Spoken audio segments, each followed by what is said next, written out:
Bom dia! Está no ar mais um Papo.com. No programa de hoje vamos falar sobre os food trucks, o fenômeno gastronômico que tem tomado conta de São Paulo. Nosso convidado, Bruno Favoreto, editor da revista Viagem e Turismo São Paulo, veio até o estúdio comentar sobre a modinha. Bom dia, Bruno! Bom dia, Ana. Prazer estar com você. Conta pra gente então, o que são e de onde fugiram os food trucks? Se a gente pensar em termos mundiais, existe um marco zero que foi em Los Angeles, um americano de origem coreana, o nome dele é Roy Choi. Ele, em 2008, resolveu estampar koji num caminhãozinho e vender tortilhas mexicanas recheadas de churrasco coreano. Ganhou 2 bilhões de dólares só no primeiro ano e isso inspirou muita gente a fazer o mesmo. Agora, no Brasil, em abril, a Prefeitura de São Paulo legalizou os caminhõezinhos com comidinhas, então a tendência é que isso vá proliferando bastante. Uhum. E a gente tem como exemplo o Butantã Food Park, né, que pode ser considerado o maior ambiente paulistano concentrando os food trucks. Então, ele já surge aí com um primeiro polo ali de concentração desses caminhõezinhos e é legal porque você pode chegar lá e definir por gastronomias bem diferentes e sem aquela barulheira, aquela clausura que seria uma praça de alimentação de um shopping, né? Acho que é muito mais interessante você poder comer ao ar livre, né? E como você acha que os food trucks vêm impactando os restaurantes de São Paulo? Então, eu acho que assim, o restaurante é um ritual. O cara sempre que vai ao restaurante, na maioria das vezes, pelo menos, ele tem ali uma coisa de pedir, de olhar o cardápio e tal. Acho que o food truck ele vai ganhando relevância, principalmente em cidades grandes como São Paulo, onde as pessoas têm muita pressa e as coisas também são muito caras. Então, no food truck você consegue ter uma comida de boa qualidade, dependendo do caso, com um preço mais acessível, porque o cara não tem que manter uma estrutura de restaurante, que é bem mais cara, né? Vamos dar uma olhada então na reportagem de Isabela Quarteroni, nossa repórter no Butantã Food Park, que foi conferir o sucesso do espaço. Viemos então aqui dar uma conferida nos pratos que mais saem e encontramos Andrés, um colombiano que mora aqui há 4 anos. E aí, o que você comeu hoje? Hoje eu comi uma acarajé. Tava gostoso? Tava muito bom, gostei bastante. Por que você escolheu o acarajé dentre todas essas opções? Eu pessoalmente gosto da comida do Nordeste e tem similitudes com a comida colombiana, então também é bacana mostrar algo parecido com o que eu como na minha terra. Você já tinha vindo aqui antes? Sim, eu já tinha vindo umas 3 vezes, eu trabalho aqui perto e eu acho muito bacana porque tem uma diversidade de comidas de várias regiões do Brasil. Então é muito bacana, especialmente para turistas que querem ter uma ideia geral do Brasil, eles podem experimentar diferentes pratos de diferentes regiões. Então é isso, muito obrigada. Ana, até eu fiquei com água na boca, então voltamos para você no estúdio enquanto eu faço uma boquinha por aqui. Isa, pois até a gente ficou com fome aqui no estúdio. Bom, Bruno, então a gente pode dizer que é um público diferente dos restaurantes, certo? Eles, de certa forma, se misturam?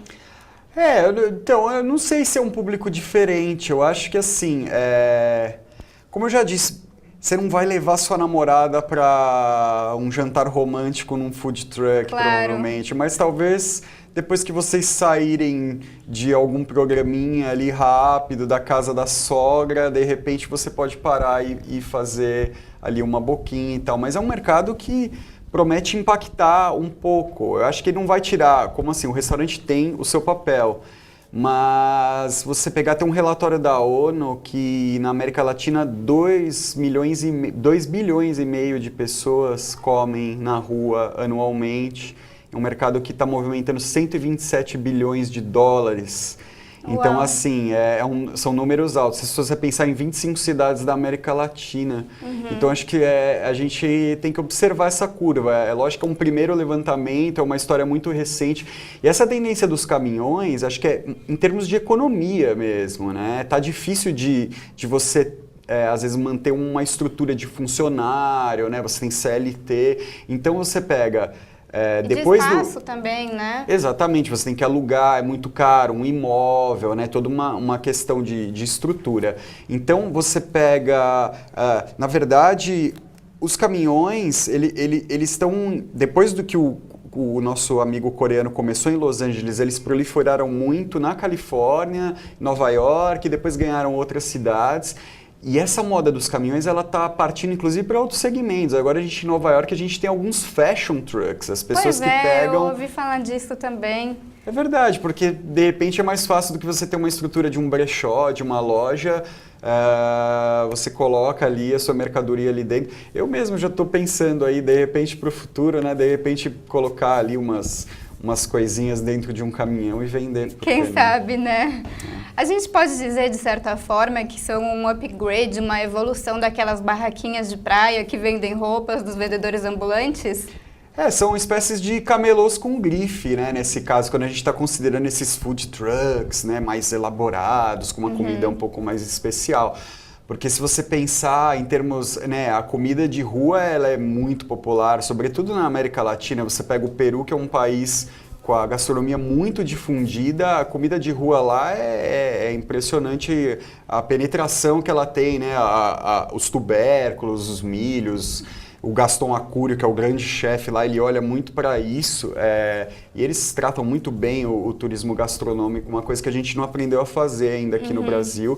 E se você pensar em São Paulo, quer dizer, as barraquinhas cresceram muito no governo da Erundina, municipal.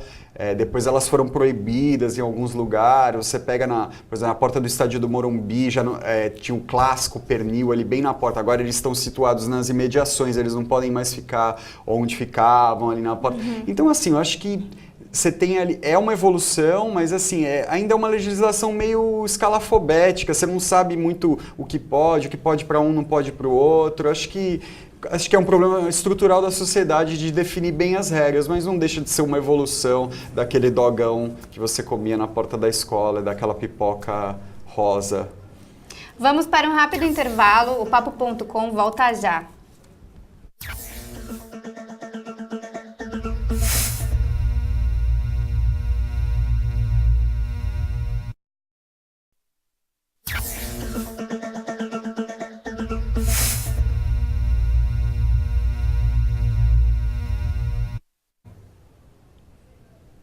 Estamos de volta com o Papo.com. O nosso convidado de hoje, Bruno Favoreto, editor da revista Viagem e Turismo São Paulo, veio até aqui comentar um pouco sobre os food trucks. Bruno, você que é tão especialista em São Paulo, conta pra gente, quem foi o pioneiro dos food trucks aqui na cidade? Então, a gente tem um cara que ele já virou um ícone, né? Principalmente quem passa ali pela Avenida Sumaré, já deve ter observado ali o Rolando Massinha. O Rolando é um mineiro que ele começou... A gente tinha muito esse costume de dog, né? Durante a noite, madrugada, pegando o pessoal saindo das baladas e dos bares e tal. E ele colocou ali a sua vanzinha para vender macarrão. Claro que a gente sempre teve os hot dogs irregulares por ali, mas ele foi um cara que se estabeleceu ali com a sua autorização e permaneceu. E as pessoas realmente gostam. Ele fica ali num estacionamento entre a loja de lingerie e uma concessionária. E parece que o molho, muito aclamado, ele conseguiu fazer um nome dele ali, se manter. Ele está ali por muitos anos. E agora, com essa recente liberação da prefeitura, em abril, ele conseguiu agora expandir o seu negócio. Além do Rolando Massinha, que o Rolando é o nome dele, ele montou o Rolando Doguinho, com os dogs queijo camembert, gruyère. Eu confesso que ainda não parei lá para comer, mas estou muito tentado a fazer isso e vou fazer em breve. E tem também o Rolando Churrinho agora. Ele colocou mais 2 caminhõezinhos ali. E esse cara, acho que é uma grande referência e um ponto interessante para você conhecer uma gastronomia e pagando um preço bem bacana, assim. Eu não me recordo agora exatamente, mas tudo R$12, 11, você come bem ali uma né, tanto uma massa, e vale a pena e a gente não gasta muito, ainda mais, como eu já disse, uma cidade que está longe de ser das mais baratas. Uma né? cidade tão cara como São Paulo, né? E ele fez o caminho inverso, porque normalmente você vai começar com algo mais fácil, mais básico, como o hot dog. Ele começou com a massa, né? E o pessoal gostou. Daí a importância de você segmentar, acho que para tudo na vida, né? Acho que a gente tem muitas coisas genéricas, né? Principalmente aqui, a gente tem opção de tudo, né? Se eu quiser comer uma bureca búlgara, eu sei onde tem, né? Senão a gente procurando saber, a gente sabe que pode encontrar. Então acho que ele teve uma sacada ali de segmentar, fazer uma coisa diferente e aí conseguir ser diferente, né? Porque quantas de hot dog você tem por aí? Ele virou o Rolando Massinha. Até no nome ele usou o marketing, né, de amarrar o nome dele com a comidinha dele ali e tal, e fazer uma coisa original, né?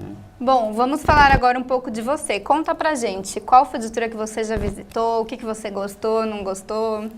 Na verdade, puxa, já visitei muitos, assim, eu sou mais do tempo do truck, né, a vanzinha ali, aquela coisa mais mambembe mesmo, mas eu acho que o Butantã Food Park, como eu já disse, é um lugar legal para você ter diferentes opções ali num mesmo lugar. Eu acho que se você pensar, por exemplo, na Europa, eu não me recordo assim de food trucks, eu não sei nem se existe uma legislação, eu acho que é zero comum ali, mesmo nas grandes cidades, eles têm um costume de comer na rua, né, o takeaway, pega comida e sai andando, comer num parque, o piquenique. Aqui, se a gente comer num parque, a gente é farofeiro, né, levar o frango pra praia, né.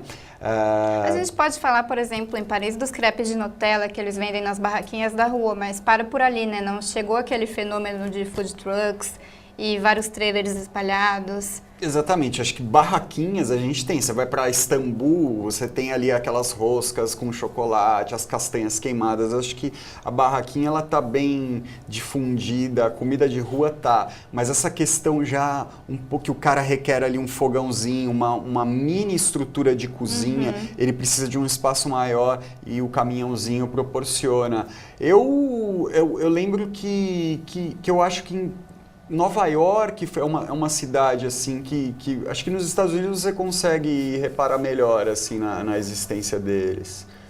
Não é à toa que Estados Unidos foi pioneiro, né, nisso. Exatamente, E tem um filme, né, sobre food trucks agora que ficou também famosinho, sobre um chefe que trabalhava em um restaurante muito famoso e foi demitido, não gostava das ideias. Exatamente, a coisa tá pegando de tal forma que chegou aí ao grande público, né, um filme blockbuster, aí, chefe, com Scarlett Johansson.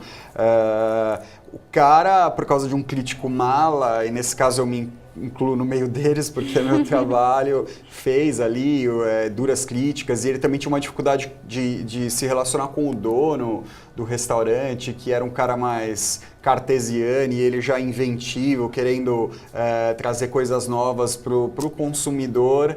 Isso culminou na saída dele desse restaurante e ele então resolveu fazer justiça com as próprias rodas ali no caso e colocar as suas ideias ali de proposta gastronômica num caminhãozinho e o resto acho que é melhor as pessoas assistirem, Pois né? Pra eu não contar mais nada. Bom, voltando ao tema anterior sobre o exterior, você acha que tem alguma diferença entre os food trucks fora do Brasil e os nacionais? Olha, não vi diferenças significativas não. É claro que aqui ainda é muito embrionário, assim, né? A gente foi em abril, né? Essa legalização mesmo, né? E tem o foco São Paulo ainda também, né? Exatamente, no Rio também. No Rio tá rolando também. Mas assim, eu acho que não dá para traçar uma grande diferença em termos de estrutura. Do que eu vi fora do país para cá, eu acho que São Paulo, né, a gente tem vários problemas estruturais na cidade, mas acho que a gastronomia nunca foi um deles, né? Então acho que estamos bem servidos nesse caso. Eu queria agradecer imensamente a presença do Bruno aqui no programa. Falamos hoje sobre food trucks, o fenômeno gastronômico que chegou em São Paulo e chega aí pelo Brasil inteiro. Muito obrigada e até o próximo programa. Até a semana que vem.